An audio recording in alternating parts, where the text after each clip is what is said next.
Good morning, good afternoon, and good evening, everybody. Thank you for tuning into another Supatease video. And I know a lot of people are asking for this one to round out the tier lists for the AWC tournament and my rankings of the specializations based on their performance in that tournament and potentially upcoming tournaments as well. This is going to be the healer tier list, and I already know a lot of people are looking at one of the icons like, wait a minute, that's not a healer.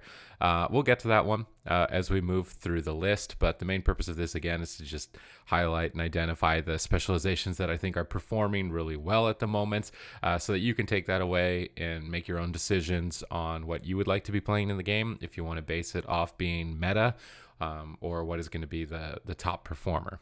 So let's get started here. Discipline Priest. At the start of Shadowlands in the beta, moving through the beginning parts of Shadowlands, it was really anticipated that Discipline Priest was going to be the #1 healer, and it was for some time, but I think it has fallen off quite dramatically now, at least in tournament play.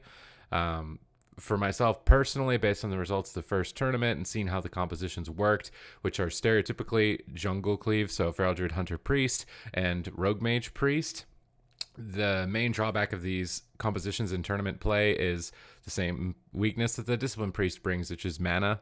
And in a tournament setting, at the highest level of play, where minimal mistakes will happen, it is more likely than not, from my point of view, that Discipline Priest teams will be almost always out attritioned by Holy Paladins, which are predominantly the best healer at the moment. And I think because of this weakness, although those compositions are powerful and possibly able to win a tournament, I think that the weakness and that one major downside can be played around so heavily that it doesn't put it onto the S tier anymore. For myself personally, in tournament play, I would say that Discipline Priest comes in at an A tier. It is a very powerful healer. It comes with a great toolkit for offense, but its drawback and weakness being its longevity holds it back from being in that S tier. Now, when we move on to Holy Paladin, this is a specialization that in my mind at the moment has basically no weaknesses. It has cooldowns that are very powerful to deal with all of the high burst that's available in the game, and it can exchange it very readily. It has talents like Awakening that allow it to access Avenging Wrath more frequently than what would normally be accessible to the specialization, so it can often get away with situations where another healer would have to trade a cooldown.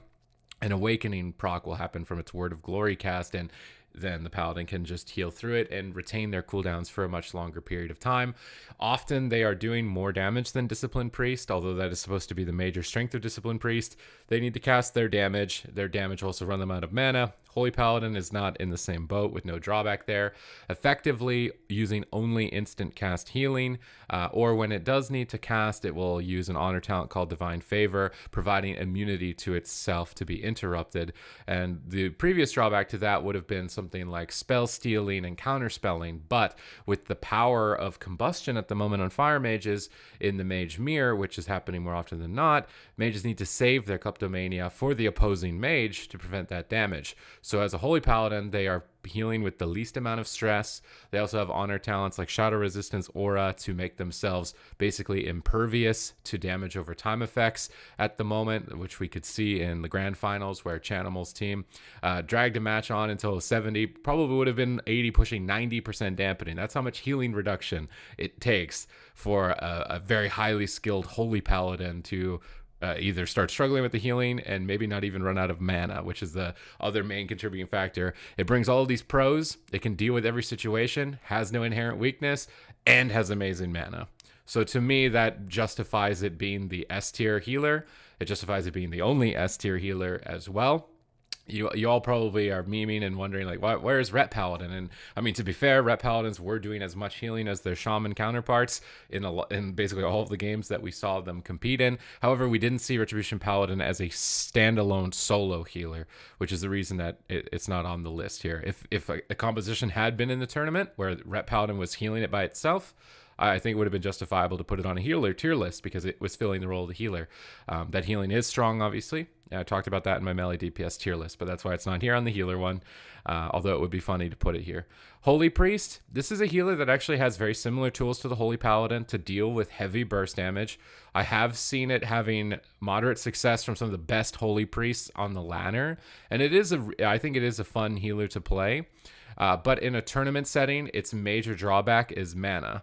So unlike the Holy Paladin, it's not going to be bringing a lot of damage, and it's going to have the same problems as Discipline Priest, where it will run out of mana. But it's not a completely awful healer. I don't think that we would see it in a tournament setting because the players in the tournaments will be playing at the highest level that they need to play the specializations like Holy Paladin that have no inherent weaknesses, although Holy Priest could be viable if you wanted to play it and try really hard to make it work. But I think it's unlikely that we would see it, and it would likely underperform over that of the higher ranked healers. For me, I think it comes in still a little bit below average. Majority of that is attributed to its mana. It would be able to drag on fights much like Holy Paladin would if it had Holy Paladin's mana retention for long games like that. I actually think it could compete. But the main problem, again, is that it will just get attritioned, although its tools do well with the current way the game is played. Now, moving forward, we've got Mistweaver Monk. This is a healer that does not have any tools to deal with how the game is at the moment. In the past, Mistweavers had passives where if they were stunned, they would go immune to damage. Wasn't a big fan of mechanics like that are automatic. However, as it stands right now, Mistweavers can basically do nothing in a stun, and everything in the game kills you in a stun. So if you can't do anything in a stun, yeah, you're not going to be seeing too much play. I think their healing throughput is respectable. It's easily comparable to almost all of the other healers, but that inherent weakness to crowd control, such as polymorph from the most prevalent range DPS, and its inability to survive while stunned. Some also inconsistencies. Mistweaver Monk in Battle for Azeroth had an Azerite trait reducing the cooldown of its life cocoon, and an honor talent called Chrysalis that reduced the cooldown of its life cocoon. Now, because when both of those were stacked together, your life cocoon was way too short of a cooldown, so they nerfed the honor talent. But now, in Shadowlands, the Azerite trait is gone, but the honor talent is still nerfed, so your life cocoon is still a very long cooldown. It's likely to just break even if you use it. You can't use it in a stun. Although I do think trying to preempt incoming attackers and activate defensives to negate their effects is a cool mechanic. Basically, every other healer in the game, except Restoration Shaman, gets away with having something they can do in a stun, whether it's passive mitigation or a major defensive cooldown. Mistweaver being the only one other than Shaman to be in this position is why it is held back. Its mana is still inferior to that of Shaman, inferior to that of Holy Paladin, inferior to that of Prop Paladin, because Prop Paladin doesn't spend mana. So for me, I think Mistweaver as a tournament healer comes in at the very bottom. It doesn't bring any damage whatsoever, 0 damage. Way of the Crane was taken from an honor talent, put as a base talent, then had to be balanced around PvE, so now it's twice the cooldown, doesn't do any damage, and doesn't have any PvP effects that would be promising for it. So for me, while I've seen it on the ladder, I think a lot of those Mistweavers, their friends are probably getting a little bit resentful of it not being a Paladin. So maybe there will be some changes to Mistweaver. Maybe we'll see Paladin brought down. We haven't seen any changes yet, but as it would stand right now, Mistweaver still works well as a damage over time effect counter healer, but Paladin is also that. So maybe taking away Shadow Resistance aura, so Paladins are susceptible to damage over time effects, and then Mistweavers end up being the healers that are good into damage over time effects, would also be a way of equalizing those healers out a little bit more. But basically, they've had past nerfs that are still lingering through. They've had past talents taken away, and they have no identity really, other than just being a green beam, a green Kamehameha that dies and stuns at the moment. So for me, I'd put it in at the bottom. Prop Paladin, this is a healer that we saw as a standalone healer. It's a tank spec. I know I'm calling it a healer, but Drainer, specifically in EU, is running this with Fire Mage, Mistweaver, or Windwalker, and healing it as a standalone specialization.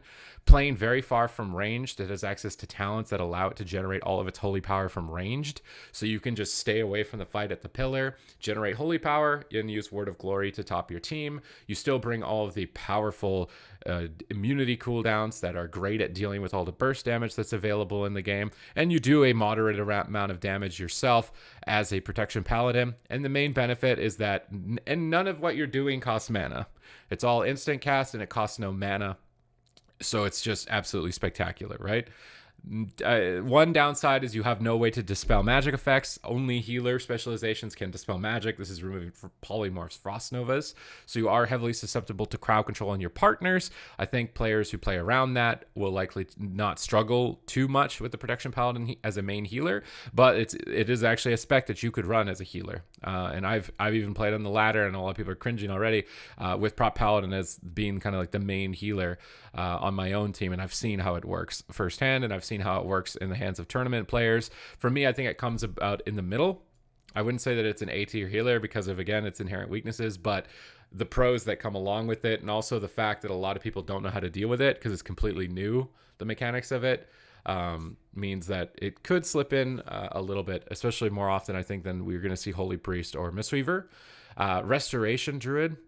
This is, again, a healer that is very susceptible to swaps. So if you're fighting rogue teams, although rogues aren't very prevalent, you will, if you use your trinket, you are susceptible to getting swapped to and take it down. I'm curious to see if we see any Resto Druid moving forward.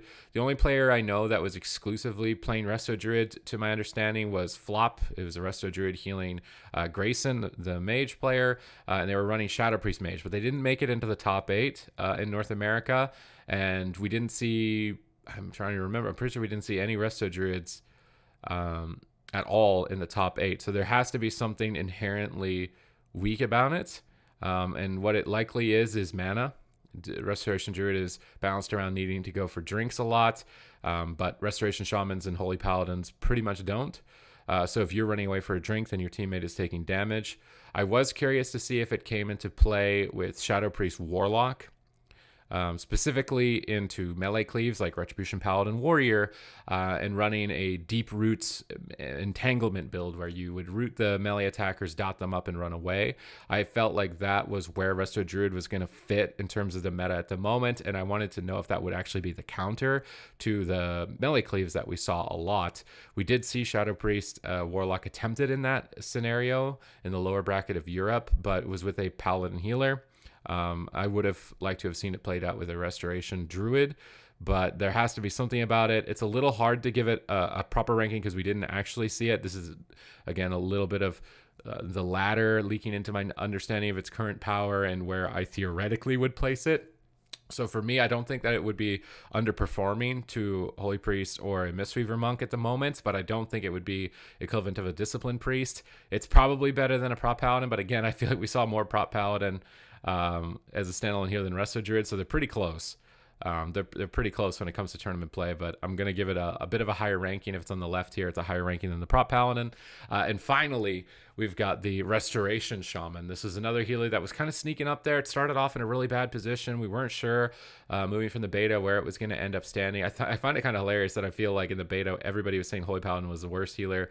I think a lot of the opinions of Fire Mage was that it was the worst range class, and then they ended up being the best, although there were changes made to those specializations, and also there were some conduits potentially tuned or people didn't try. Now that the game has been live and there's millions of people playing, these builds are starting to rise up, bubble up a little bit. But Restoration Shaman definitely saw, I would say, the second most play of all the healers, than that of Holy Paladin. It was a cleave healer. It was specifically designed as kind of this counter to Fire Mage, and that's the main reason why it's succeeding, is that Grounding Totem and Wind Shear are really annoying as a Fire Mage to deal with. Not impossible, but are annoying. You pair that up with Warrior utility now in Shadowlands with Spell Reflect and Overwatch Reflect, and Sanctuary from Rep Paladin, and we saw that comp a lot. Warrior Retribution Paladin or Windwalker Retribution Paladin, and those classes synergize together to really make it annoying for mages. Not so annoying that those comps ended up winning the whole thing. However, Skill Cap EU, a very powerful European team, did end up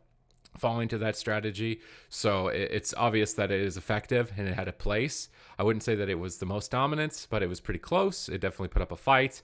Restoration Shaman's other main strength, again, is mana, effectively being able to go on forever. This is likely attributed again to Water Shield returning, Mana Tide Totem, usage. And Restoration Shamans trying to heal with Riptide and playing with Retribution Paladins to cover them so they don't need to cast, which is normally a downside of playing a Restoration Shaman. But when you pair up with a Retribution Paladin that's also providing instant healing, you can get around being interrupted as a result of it. So for me, I think Restoration Shaman is not the S tier of Holy Paladin. It's pretty close. I would say if I could make like an A+, it comes in ahead of Discipline Priest. That's why I'm putting it to the left of the Discipline Priest from my perspective, but it's not to the same level, I think, of Holy Paladin, where it has no inherent weakness. I think a weakness of the Restoration Shaman is actually damage over time effects. It does have Ascendance to boost all of its healing through damage over time effects, but then afterwards, it does start to heavily fall behind. That could be also something to consider maybe for Shadow Resistance Aura. The PvP talent is to put a cooldown on it. So if the Holy Paladin times their Shadow Resistance Aura against enemy dot classes cooldowns, then it's a little bit of an outplay factor. But if they're just passively having Shadow Resistance Aura the whole time, it's just dragging games on and not allowing matches to end really, or giving damage over time effect classes a chance. So it's something that I would personally look at. I'm not the one that makes the decisions, but based on my view of the classes at the moment, I think that could be a way of evening the strengths and weaknesses out between the healers and getting them more to a competitive level with each other. Aside from that, I hope you enjoyed my rankings here of the healers in the AWC tournament. If you did, please leave the video with a thumbs up. Comment down below with your thoughts and experience with healers so far. I'd love to hear it, as I want this to be a resource for everybody making their choices when it comes to Shadowlands PvP. Other than that, subscribe to the channel. It's absolutely free. It just lets you know when my videos go live, and I'm doing my best to upload as frequently as possible. If there's an update, you better believe I'm getting that thing up within maybe minutes to an hour of a posting of any relevant class updates. So if you want to know if your class has gotten nerfed and gutted to the ground or buffed to God mode, I do my best to be scouting out those changes and giving my opinion on them here in basically real time. Other than that, check out some of my other videos. I'll have them linked above here, and I'll see you in the next video.